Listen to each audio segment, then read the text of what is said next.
Thank you, Madam President. Your Honours, dear colleagues, my name is Edward Jeremy, and over the next 45 minutes or so, I will focus on some of the evidence that demonstrates Mr. Duterte's responsibility for the crimes charged in counts 2 and 3. My presentation will comprise two parts. Part 1 will focus on the crimes charged in count 2, and as you know, this count relates to the murders of 14 so-called high-value targets. And part 2 will focus on examples of crimes charged in count 3, and this count relates to murders and attempted murders of 45 victims in the course of barangay or neighbourhood clearance operations. First, Your Honours, a brief introduction. As Mr. Nichols made clear yesterday, Mr. Duterte campaigned for the presidency that, on the basis that, if elected, he would implement his Davao model of killing on a national scale. And once sworn in as President of the Philippines on the 30th of June 2016, this is exactly what he did. One insider witness explained what applying the Davao model nationwide meant in practice, and this is tab 49.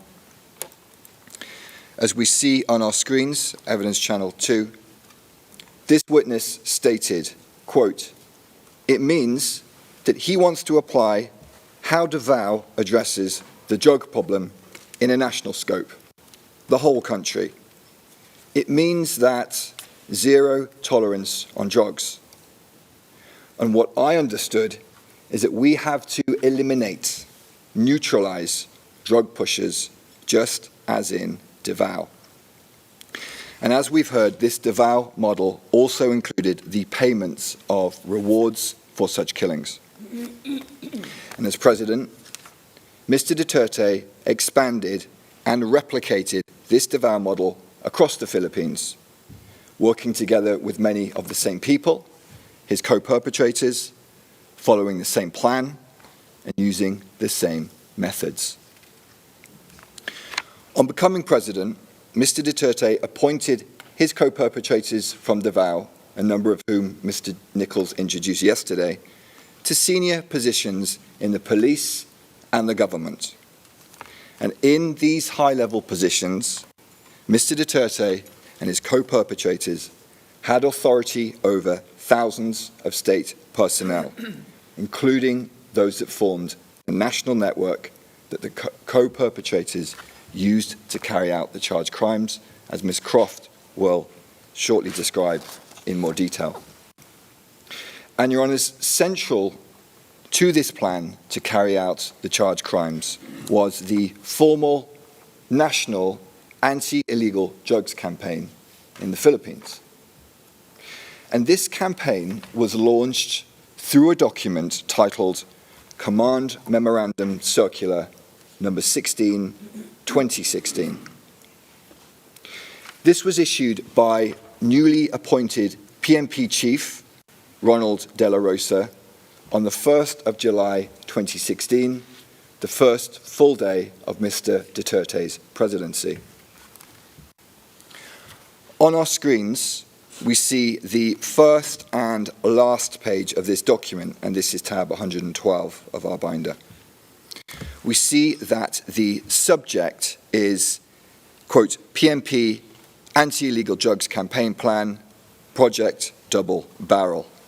And we see it is dated the 1st of July 2016.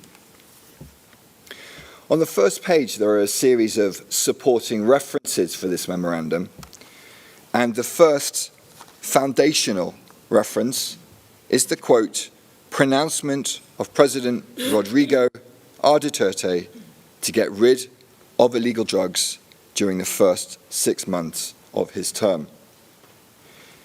And yesterday we heard multiple examples of the violent nature of those pronouncements and speeches. If we focus on the last page of this document, page 18, we see that the distribution list comprised the highest levels of law enforcement in the Philippines. And on the right side, we see it signed by Ronald M. De La Rosa, Philippine National Police, the PNP. And Your Honours, we'll look now at some parts of this document which essentially sets out general guidelines for the implementation of this project, Double Barrel. Focusing first on the execution of this project, Double Barrel, we see on in paragraph 5, now on our screens, as follows. The PNP intends to equally address illegal drug problems in the barangays and at the same time pursue the neutralization of illegal drug personalities, as well as the backbone of illegal drugs network operating in the country. And Your Honours will note the use of this word neutralization. While on its face, this word may be open to interpretation, insider witnesses provide evidence that within law enforcement within the Netherlands, within the Philippines, to neutralize meant to kill. And notably, one insider witness explained the significance of the use of this word neutralize in this command memorandum, and that's tab 54. And the witness stated as follows, quote, "They used the word neutralize to emphasize the kill order of President Duterte, because that is the promise of President Duterte even before the campaign." And Your Honours, the sprinkling of references to human rights in this document should be viewed in this context. Moving on to the concept of operations, this is set out on page 3 of this memorandum as follows, quote, "The PNP Anti-Illegal Drugs Campaign Plan, Project Double Barrel, will be conducted in a two-pronged approach, namely Project Tokhang and Project HVT. The first prong or barrel, Project Tokhang, focused on the clearance of the drug-affected barangays. And this relates to count 3, which I'll discuss shortly in the second part of my presentation. The second barrel, which relates to count 2, was Project HVT, or High Value Target, which I will focus on now. Turning to page 6 of this document, we read as follows. Project HVT is a massive and reinvigorated conduct of anti-illegal drugs operations, targeting illegal drugs personalities and drug syndicates. And as Your Honours are aware, it was in the course of this project HVT that the prosecution alleges the 14 victims of count 2 were murdered. And many of the high-value target victims of count 2 incidents were included in charts and lists that Mr. Duterte showed during public, often televised appearances and speeches. And just as he did in Davao, as president, Mr. Duterte publicly named persons he alleged were involved in drugs, and many of those would end up as victims in his so-called war on drugs. For example, on the 7th of August 2016, Mr. Duterte held a televised press conference in Davao City, during which he named 150 public officials who he claimed were involved in the drug trade. These included Albrera Mayor Rolando Espinosa and Osamis Mayor Reynaldo Parahinog, as well as various members of the Parahinog family. This speech is at tab 31, and we'll play 2 clips of that now.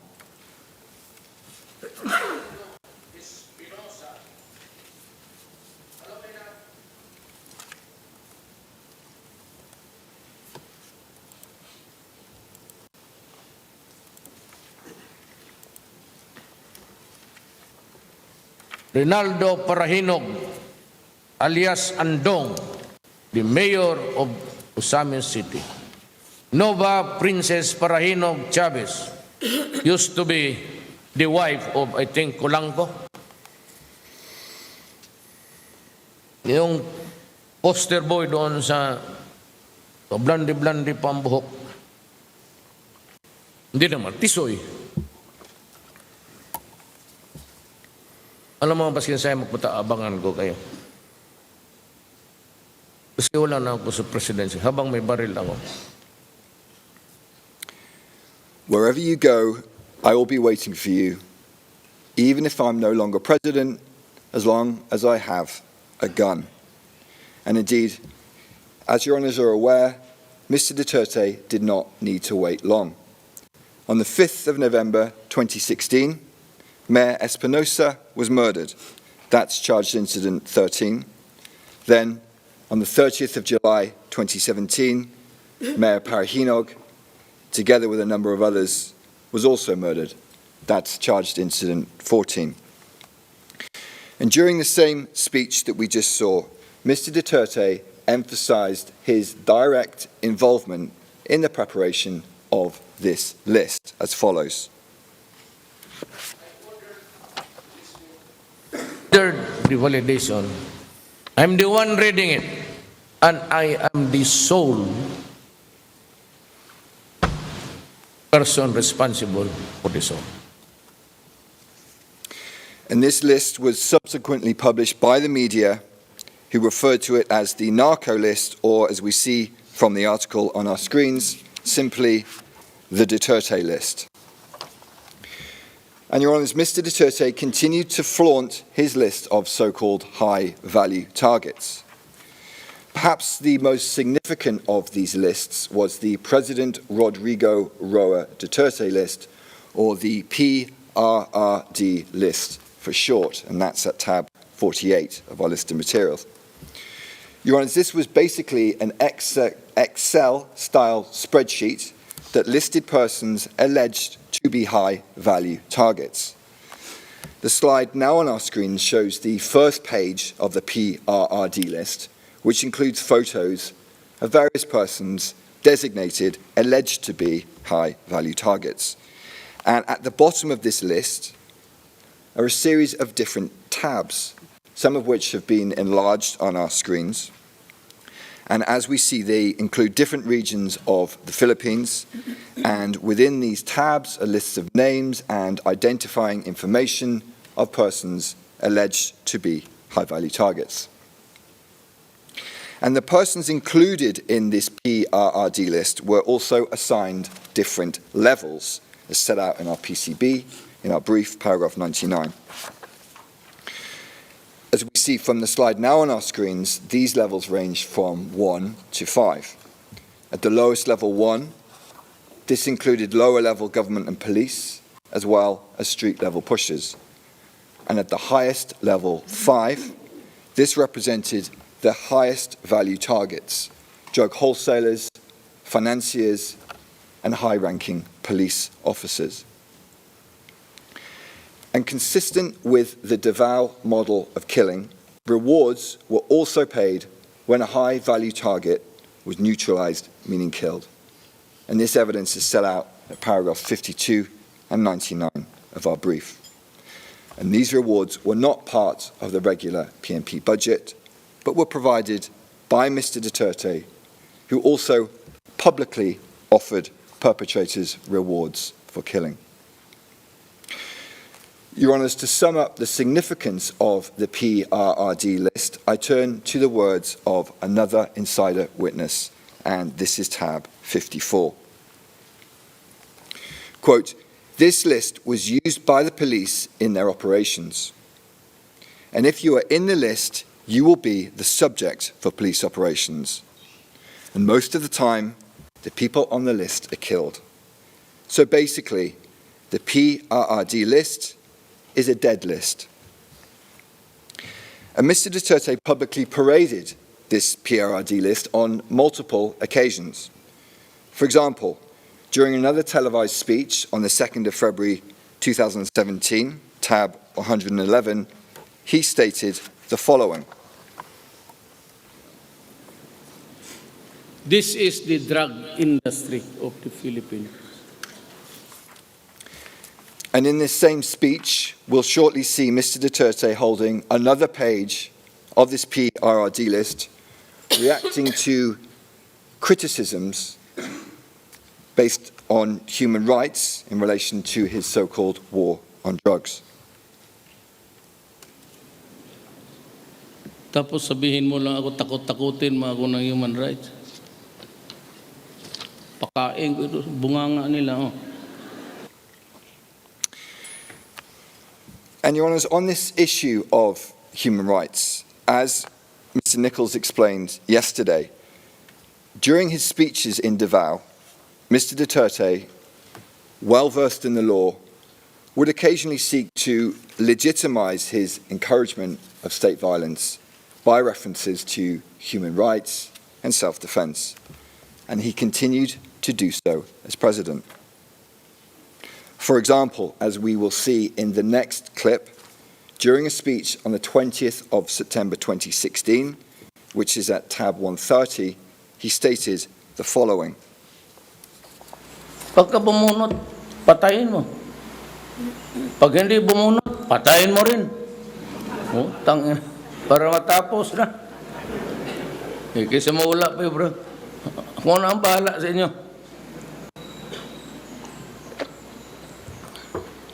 Itaga ninyo ito sa puso ninyo. For as long as I am the president, nobody but nobody, no military man or policeman will go to prison because they perform their duties well. Ako ang mapakulong sila. Sabihin mo lang, utos ni Mayor yun. So that was Mr. Duterte's message to the military and to the police. Kill, whether or not your target pulls a gun, and I will protect you. And Your Honours, as we will now hear, during the same speech, in case there was any doubt, Mr. Duterte made it very clear that this promise of protection related not only to lawful killings. For as long as there is that power to pardon sa konstitusyon, yan ang weapon ko against crime. Magmasakir kayo na 100, 100 din kayo, jadi pardon lahat eh. Restored to full political and civil rights, plus a promotion to both. And Your Honours, as was so often the case, Mr. Duterte's message was repeated and amplified in the media, as we see in the next slide, which is tab 88, which reads as follows, quote, Duterte to troops, massacre criminals, I'll promote you. With the byline, in the same speech, Duterte tells soldiers he will never order them to do anything illegal. And this was the pattern, Your Honours. Out of one side of his mouth, quietly, occasionally, he would speak about self-defense. This was Mr. Duterte, the lawyer, keenly aware of his own legal jeopardy, especially once he was no longer president. And out of the other side of his mouth, loudly, frequently, he would say, kill, and I will protect you, I will pardon you, and I will promote you. And this was Mr. Duterte, the strong man president who orders the murders of drug lords and alleged criminals. And as the charged incidents demonstrate, Mr. Duterte's co-perpetrators, as well as the police on the streets, understood his message to kill loud and clear. As an example, Your Honours, I'll focus briefly now on incident number 13. You'll recall that on assuming his presidency, Mr. Duterte publicly expressed his frustration with mayors who he alleged were involved in the drug trade, including Mayor Espinosa. On the 1st of August 2016, he gave Mayor Espinosa, then Mayor of Albuera, 24 hours to surrender to the police. And the following day, Mayor Espinosa did surrender to PNP Chief Ronald Bato de la Rosa. In a public speech on the 5th of August 2016, Mr. Duterte stated the following in reference to Mayor Espinosa's surrender, and this can be found at tab 129. Problema niya ay yung mayor ng Albuera. Mabuti, nakaabot siya doon kay Bato na pinahanap ko, shot on sight, parang aso. Eh, ang tingin ko talaga sa inyo, kayo, parang aso. And on around the 5th of November 2016, a few months after Mr. Duterte had him tracked down like a dog, Rolando Espinosa was murdered while in detention in Leyte Provincial Jail, together with another man, Raul Yap. According to the PNP's official narrative of this incident, there was a shootout between Espinosa and Yap and officers who attempted to serve search warrants on them while in prison. By contrast, the evidence demonstrates, as set out in paragraphs 107 to 110 of our brief, that these men were murdered in their prison cells in a coordinated operation involving various state agents. CCTV was disabled, guns were planted in their cells, rewards were paid. And as we see on the slide now on our screens, tab 48 of our list of materials, both Mr. Espinosa and Mr. Yap were included in the PRRD list, amongst other individuals whose names have been blurred by the prosecution.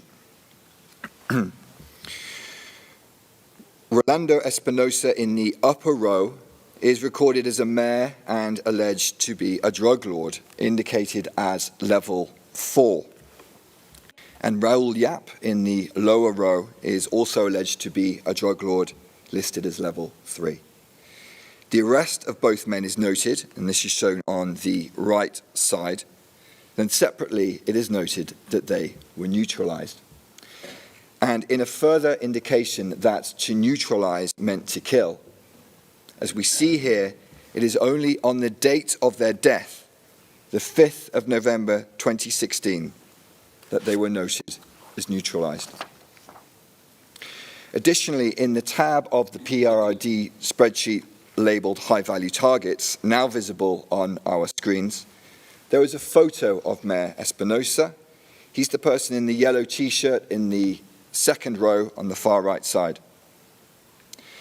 As you can see from the enlarged photo, he's been crossed out in red, which, as a witness confirmed, indicates that he had been killed.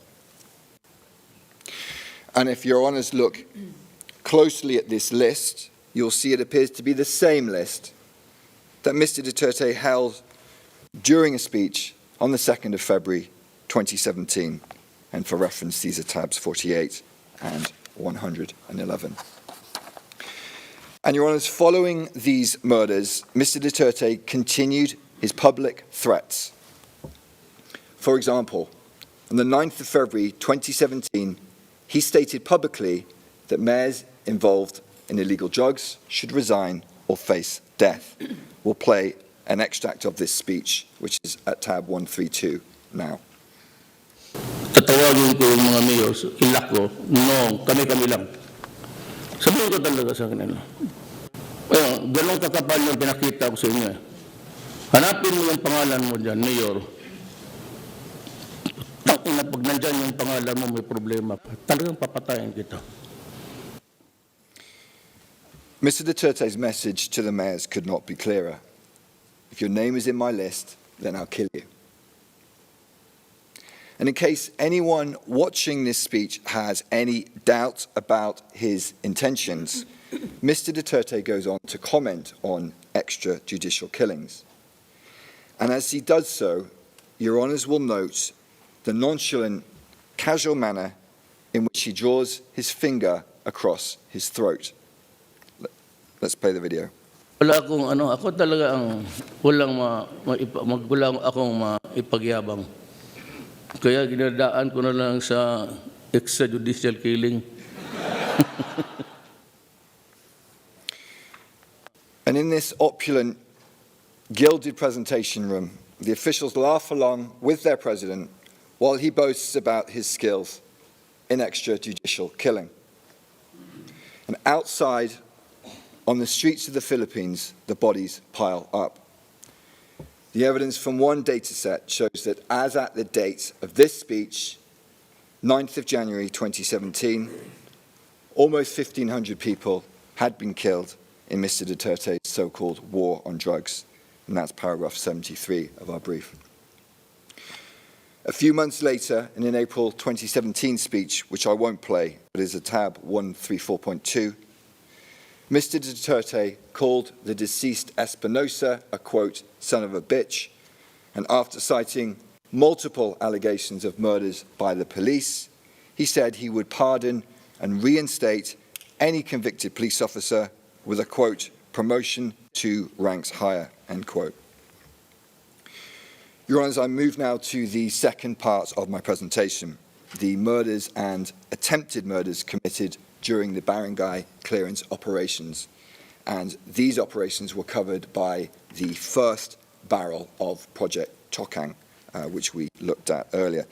We'll briefly return to this document, CMC 16 2016, and the overview of the two barrels.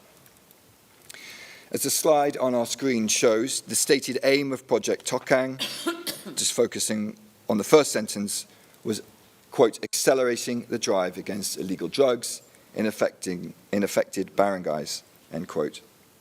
And in practice, Your Honours, this meant murdering some of the most vulnerable members of Filipino society. As witnesses stated, the poor were often targeted because they were the ones least likely to file complaints against the police. To quote one witness on our next slide, he stated, "It was said that the ones that we had to do the Tokhang operation on had to be poor. Those who do not have the means to file a complaint or to complain." And similarly, another witness stated the following: "Based on what we've seen here in the Philippines, the people that were killed or could be killed were the poor, people with no means, simple people who were not able to file charges against them." Your Honours, Project Tokhang operations were implemented across the Philippines in a number of ways, as set out in paragraph 75 of our brief. And these operations frequently followed the same modus operandi as we also set out in paragraphs 33 and 114 of our brief, which was as follows. A target was identified, often through the use of lists, such as barangay lists or police station watch lists. The target was then murdered in a police operation.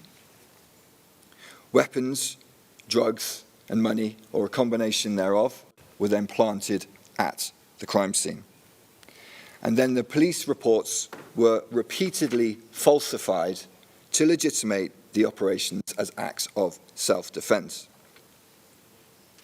And in this context, as witnesses explain, the police often used the term nanlaban, which translates to fighting back, to describe incidents in which they supposedly shot a victim in self-defense. And these reports were often almost identical. In essence, copy-paste reports in which victims were frequently blamed for their own deaths. And finally, unofficial rewards were paid. Your Honours, I'll briefly focus on a few of the count 3 incidents to illustrate this pattern. On the day of his inauguration, the 30th of June 2016, then President Duterte held a speech in Tondo, Manila, and he directly addressed the public present, including, as we will see, women and children. For reference, this is tab 127. Let's please play the clip. Ako po'y galit. Pati yung mga pulis dito sa Maynila nakasabit sa droga. Ako po'y nakikiusap, wag ho kayong pumasok dyan kasi papatayin ko talaga kayo. As we see, Mr. Duterte's message was clear. Stay away from drugs, or I will kill you. And the killing in Tondo began almost immediately following this speech, as we set out in our brief, paragraphs 100 to 101. I'll focus now on, and Tondo is visible on our screens, I'll focus now on incident 23, which also took place in Tondo, on or about the night of the 4th to the 5th of October 2016. As your honours are aware, the alleged victim of this incident 23 was Benjamin Vizda. And we'll shortly see a video which shows Mr. Vizda just before midnight in a vest, in handcuffs, forced onto a motorbike between two police officers and driven away. And this is tab 76, and we'll play the video now.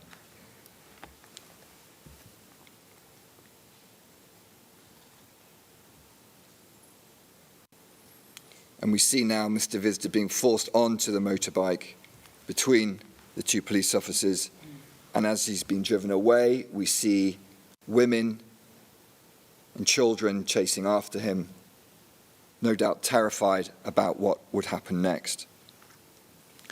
And around 20 minutes later, Your Honours, Mr. Vizda was dead, shot multiple times in the head by police officers.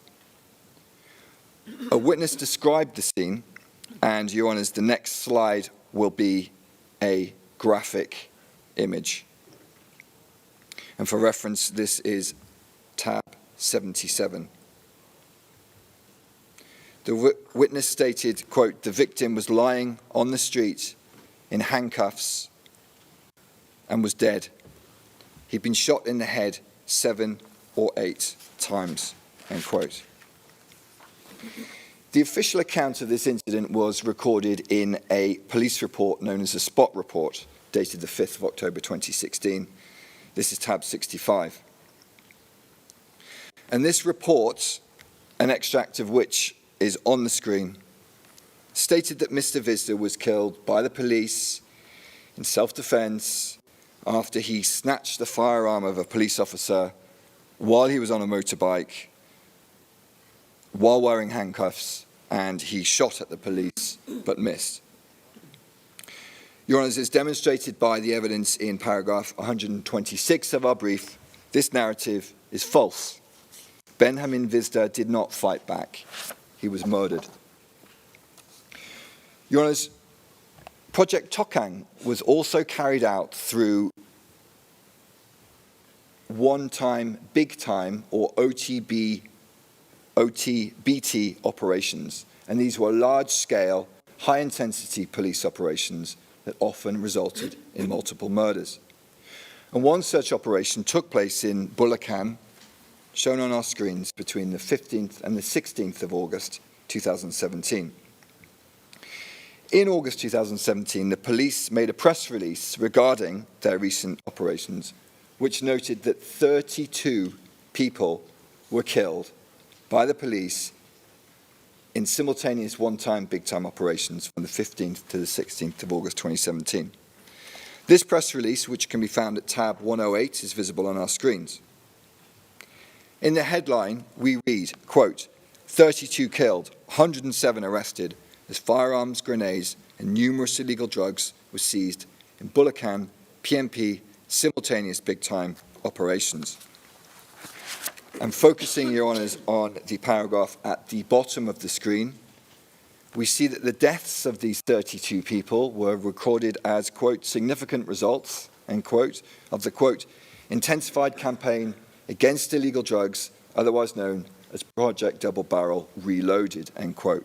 And this was essentially a reinvigorated version of Project Double Barrel, as set out in our brief footnote 37. And the press release goes on to name the 32 victims of this operation, which included 3 victims who are victims of charged incidents 28 and 29 in this case, who were murdered, consistent with the pattern of the other incidents in count 3, as set out in paragraphs 131 to 132 of our brief. Your Honours, 32 individuals killed by the police in Bulacan in a 24-hour period. You would imagine this would be a major national incident. So how did Mr. Duterte react to this shocking news?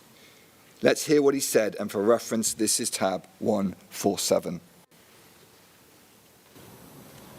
Yung namatay daw kanina sa Bulacan 32 in a massive raid. Ganda yun. Makapatay lang tayo ng mga another 32 every day, then maybe we can reduce the what ails this country.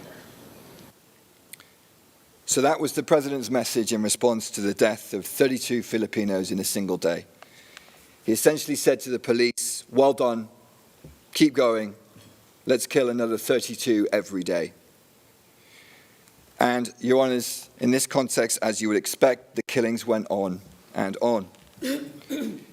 This phase of one-time, big-time operations continued until around the 18th of August 2017, resulting in many more deaths.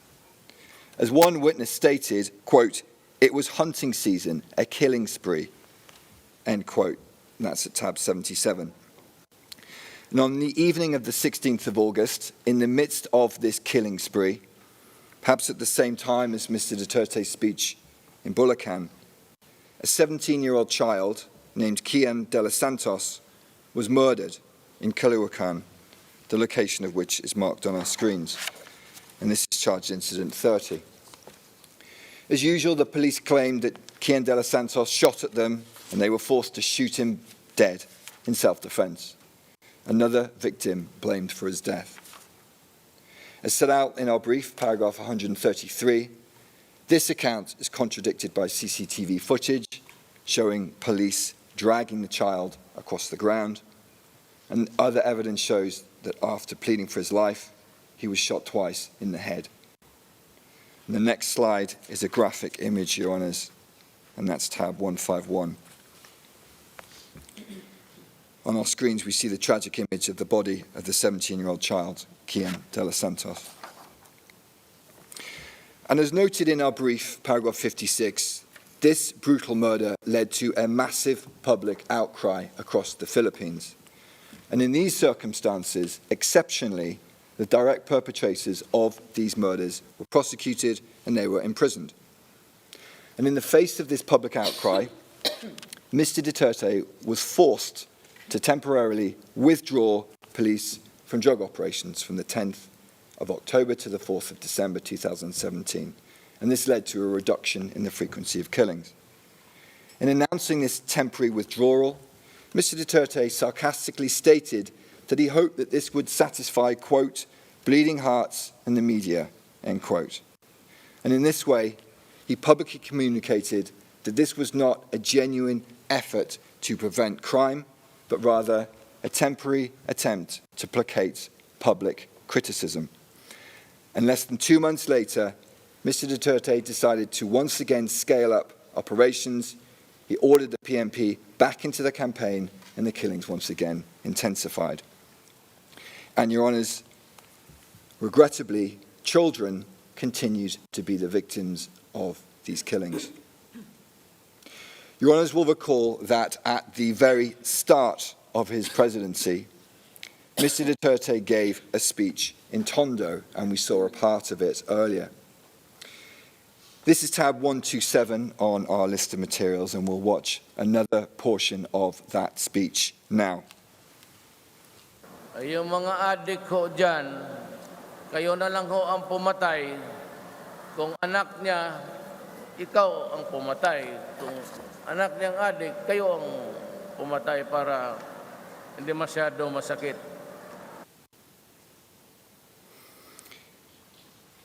If it's someone's child, be the killer yourself. If someone's child is the addict, then you be the one to kill. Your Honours, it's worth pausing here, taking a step back and reflecting on what we are seeing and what we are hearing. This is the President of the Philippines, the Commander-in-Chief, the most powerful man in the Philippines. He's pointing directly at the crowd and he is telling them to kill someone else's child. Kill them, not because they are an alleged drug lord, not even an alleged criminal, but simply because they may have an addiction to drugs. And this is an example, perhaps, of what the defense described yesterday as Mr. Duterte speaking, quote, openly from the heart, sincerely and truthfully, end quote. And that's transcript 4, page 37, lines 15 to 16. And during an earlier part of the same speech, Mr. Duterte also boasted that during his presidency, funeral homes would make a lot of money. Let's play that clip. Sabihin ko sa inyo, itong mga panahon nitong mga araw na dadating, kung may punerarya ho kayo, kikita kayo ng husto.